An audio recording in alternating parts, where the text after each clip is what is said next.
Испания. Год 1936. Именно здесь фашистский зверь впервые попробовал человеческой крови и уже не смог остановиться. Бомбардировщики со свастикой на борту стирали с лица земли непокорные города, такие как Герника, а западный мир молча наблюдал за приближением катастрофы.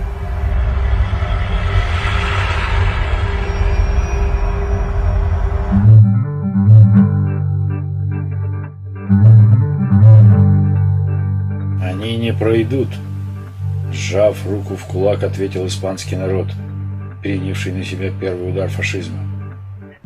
Они не пройдут, твердили антифашисты, которые со всего мира ехали на помощь борющейся Испании. Интербригады показывали примеры доблести и героизма на полях сражений.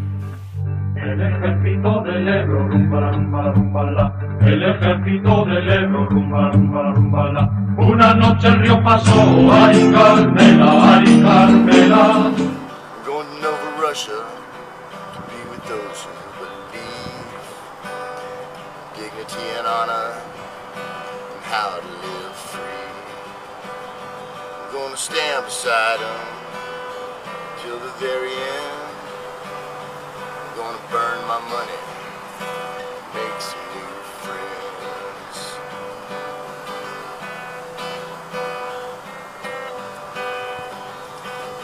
Well, I'm from the U.S., but the U.S. is wrong.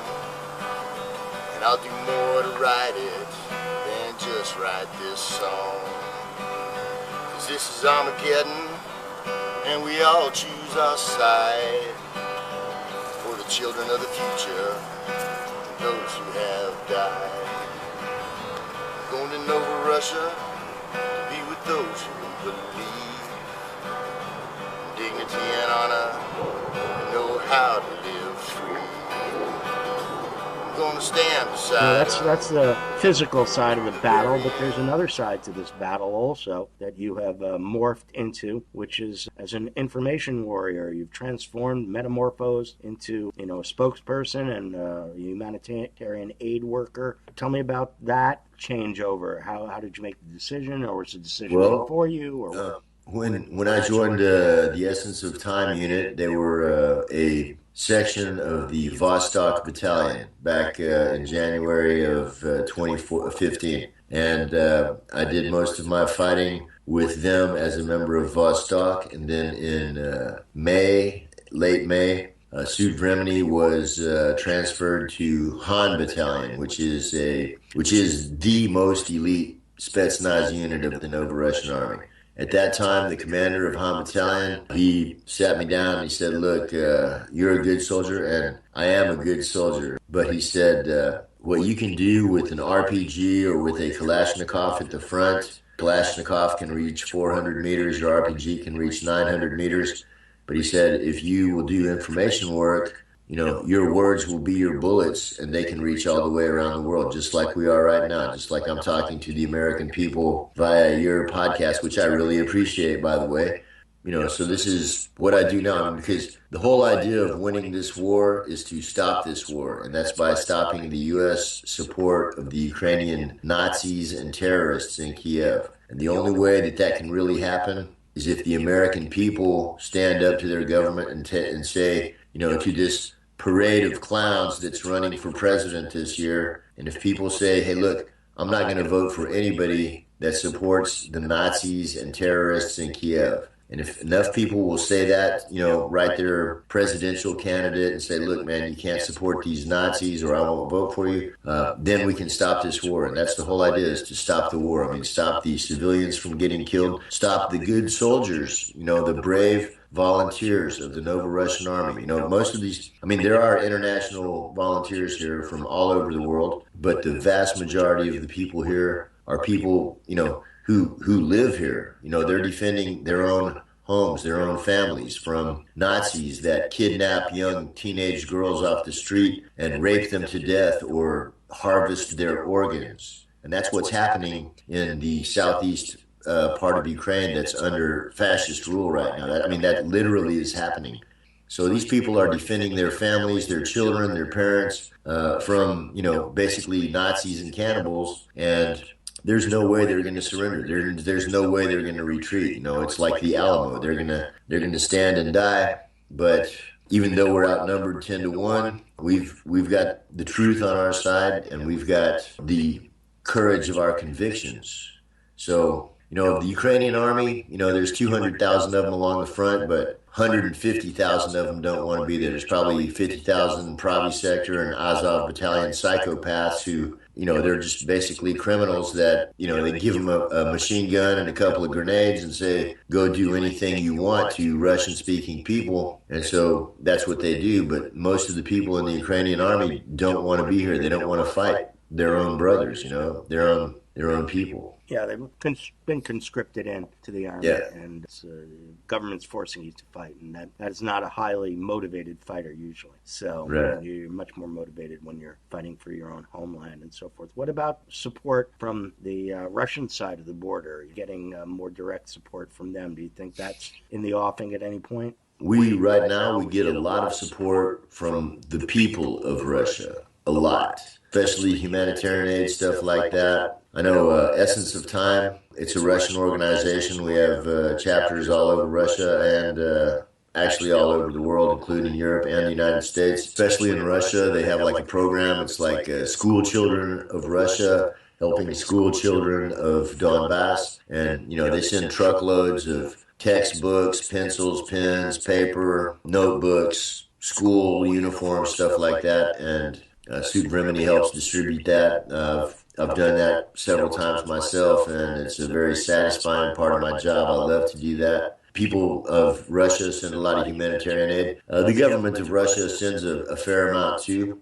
It would be not realistic to say that every bullet that's ever been fired in Donbass came from Ukrainian army depots. But I can say this without question, having been here for a year, having been in the army for a year, which I still am in the army, even though I do humanitarian and information work now. There are no Russian military units here. There's no regular Russian army here at all. There's a fair amount of Russian volunteers, but, just as if the state of Texas decided to say that all Spanish-speaking people could now be killed or treated as slaves, you would have a lot of Mexican volunteers that would come across the river to help protect them. And it's the same here in Russia, in Novorossiya. There's a lot of people from Russia that have come here to volunteer and to help out. But there is absolutely no official, or even covert Russian military presence here.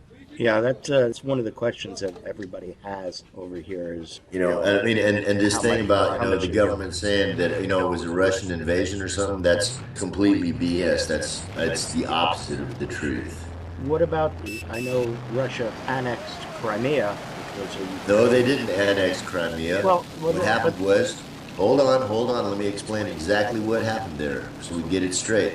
Russia had a contract with Ukraine for the Sevastopol naval base. There were 20,000 Russian soldiers that were allowed under this contract with Ukraine to be there. When the phony coup d'etat of Maidan in Kiev happened, the people in Crimea said, we're not going to live under Nazis. The Russian soldiers that were there completely legally and, under a treaty with Ukraine simply said they surrounded the Ukrainian military bases and said the Ukrainian army is not going to come out here and intimidate these people while they have a referendum, a vote on whether they want to be with Russia or with Ukraine. And the people of Crimea voted over 90% to go to Russia. That was a legitimate vote. Jimmy Carter was there. He said it was legit. Every international observer that was there that was honest said it was legit. And here's the thing, man. This is really the most telling point, is that 75% of the Ukrainian army soldiers that were in Ukraine, or that were in Crimea, they were offered the choice to either leave and go to Ukraine, or they could join the Russian army. And 75% of the Ukrainian soldiers there joined the Russian army. Yeah, when I said annex, what I was that after the referendum and people chose that path, that then Russia welcomed them in and said, "Yeah, okay, you want to be part of Russia, you're part of Russia now." Yeah. What about similar situation in Donetsk, in Donbass? If the population had a referendum and said, "We want to be part of Russia," would Russia? Do you think Russia would accept them and annex them the same way? Well, I think we're going to have that vote this year, and I hope that they will. I hope that they will, because there's really not enough. I mean, the DNR and the LNR are both they have very strong economies. They have very strong political support from the people here, but they really do not have the ability to become their own republics. And so, I mean, realistically, I think that the vote will come down this year and the people will vote to join the Russian Federation. Vladimir Putin has said recently that he is not going to allow the Russian-speaking people of southeast Ukraine to be eaten up, and those were his words, by Ukrainian nationalists. And literally, these banderistas, these Ukrainian Nazis, they say the people that speak Russian, the Russian ethnic people, are subhumans. They are like livestock, and just like you can beat your mule or just like you can kill your cow, they say that that's what they can do to Russian-speaking people. So the Russian-speaking people here are never, ever, ever going to submit to something like that. I mean, it's literally, it's just the same as what the Nazis were saying, about Jews and about Russians and stuff, and it ain't gonna happen. It just ain't gonna happen. So, since the little republics here really don't have the full ability to become their own countries, I think that the most likely and probably best scenario that can be hoped for will be that we'll have a vote and then we'll become part of Russia too. So that conversation is currently ongoing in Parliament about that? Yes, it is. Yes, it is. And could you estimate any timeline when you say it might happen sometime this year? I think there's going to be a big vote coming up in probably the next 2 or 3 months, because the vote was actually scheduled for last October, but it was canceled because part of the Minsk agreement was that the DNR and the LNR would not hold elections without being cooperation from the Ukraine Kiev government.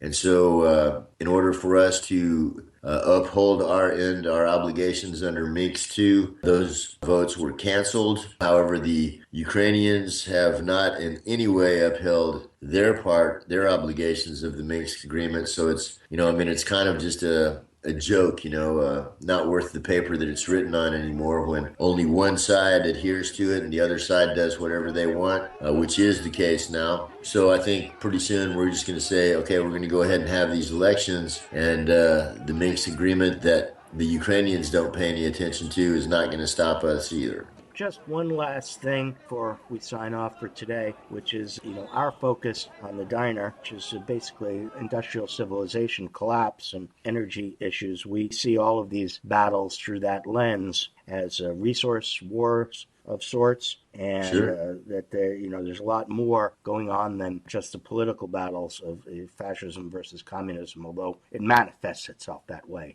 on the political level, so that's a very important aspect of it. But what would you say the awareness is of both the soldiers that you fight with and the population at large about resource depletion issues, the fact that energy is becoming more scarce, and that just the lifestyles that they're living are probably not supportable in the long term?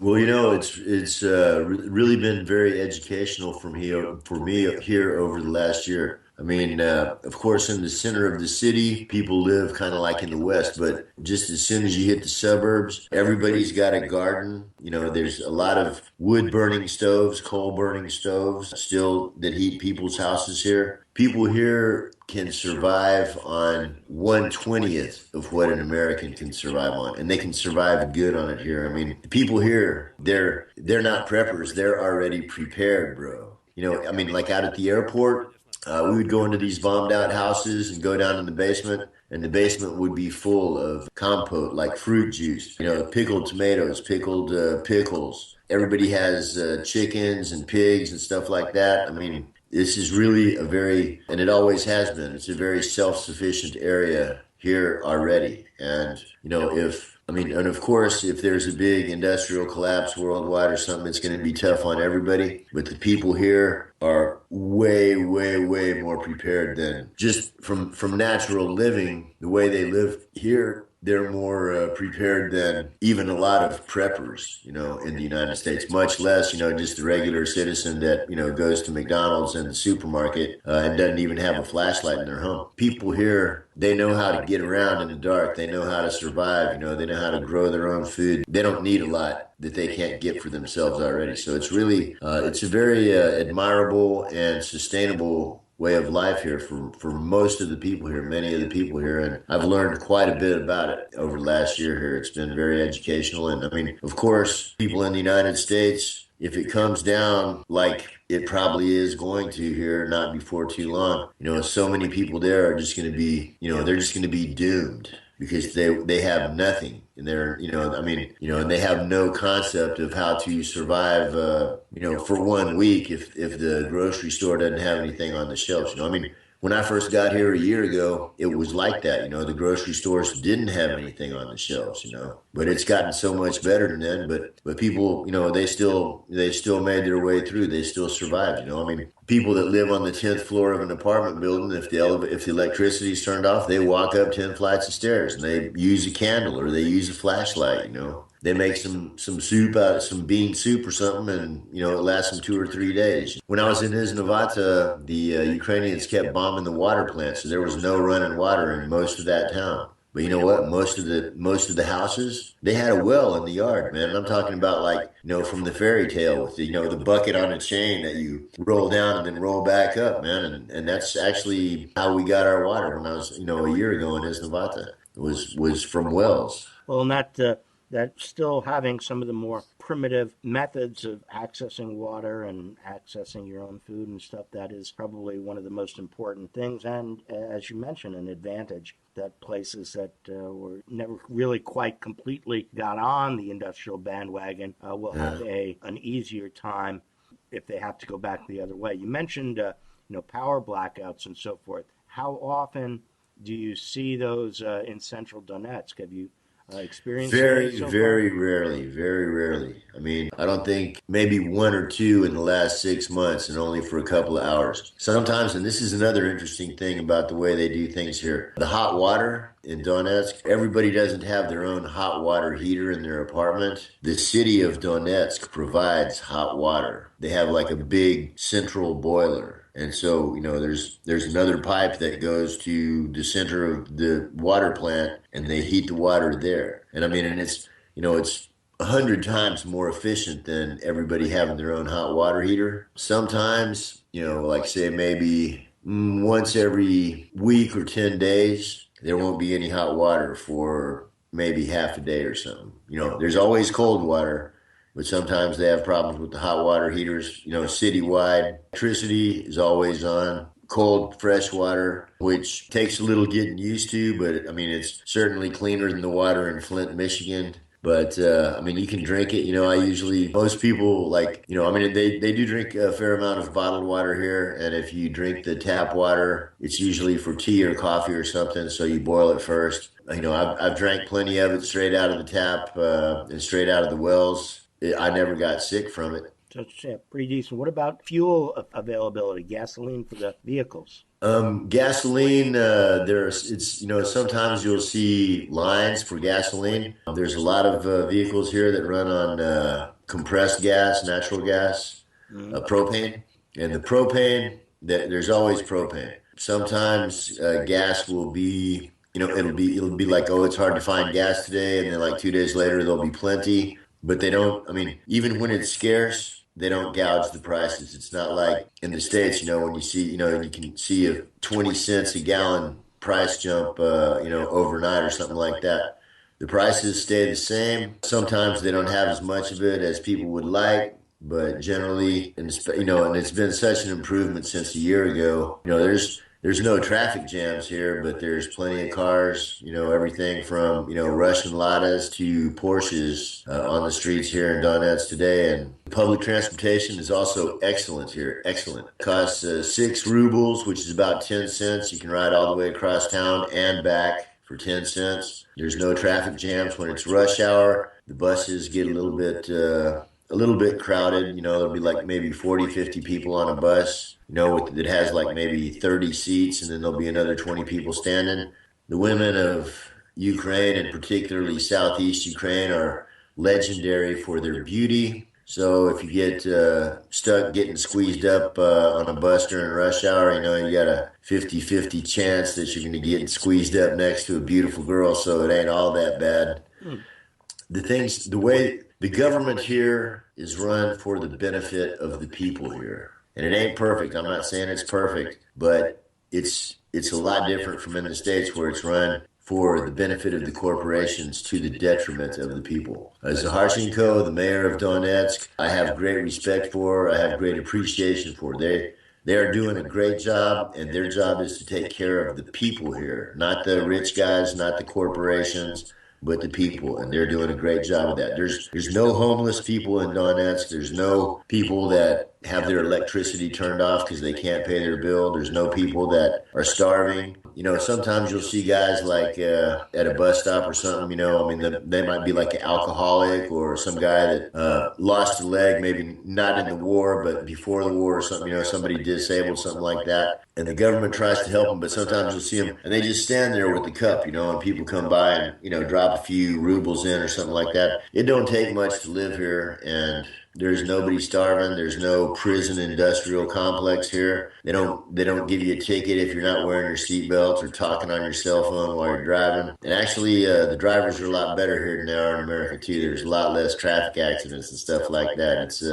It's pretty educational, man. I think the more people in America know about the way we do things here, I mean, everything from getting water from a well to growing your own garden to the way the cops and the government are and the way, you know, neighbors treat each other here, the more they'll like it. And I think they'll find it very educational and, you know, very useful, especially if SHFT in the States. They can learn a lot. Well, that is definitely an interesting information. I hope to get a lot more and perhaps a chance to talk to some of the local and you know, that reminds me, if people want some more information, they can check out my website, RussellTexasBentley.com. I've got a lot of stuff written there, a lot of pictures of what we've been doing. You can just Google me, or, you know, check me out on Facebook or YouTube. I've done a lot of videos, a lot of writing, you know, just Russell Bentley. You know, on Google, RussellTexasBentley.com is my website. They want us, you know, if they have the ability and they want to contribute to the humanitarian aid work that we're doing here, there's a lot of work that needs to be done here. A lot of good people that have, you know, innocent people that have suffered from this war that was created and started by the United States. A lot of ways. Just get a hold of me. My name's Russell Bentley. Just look me up on Google. You'll find there's a lot of stuff about me these days. Yeah, there definitely is out there. And we will also feature, you know, some of your stuff on the diner as time goes by here. Provide a few links over to your site so that it's fairly easy for the diners to go over there and visit that information set. And I appreciate that. I'm a diner too. Yeah, okay. Well, you got to show up in the diner forum to be a real diner and get into some arguments with some of our diners. They'll love that. Oh, well, I think I'm going to do that then. All right. Well, I'll give you the information on how to do that after we go off the air. So, anyway, thanks again to Russell Bentley, Russell Texas Bentley, fighting in Donetsk on the information warrior level these days, but going back out to the front tomorrow, I understand. And we wish him luck, staying safe, and all the rest of that. And that's all the doom. This time until next time, here on the Doomstead Diner. Later, diners. Russia, you those who believe dignity and honor know how to live free. Gonna stand beside them till the very end. I'm gonna burn my money, make some new friends. No Nazis in Donbass, better leave us alone, or all you're gonna leave here will be your guns and your bones. I'm going to Novorossiya to be with those who believe dignity and honor, know how to live free. I'm gonna stand beside them to the bitter end. I'm gonna burn my money, make some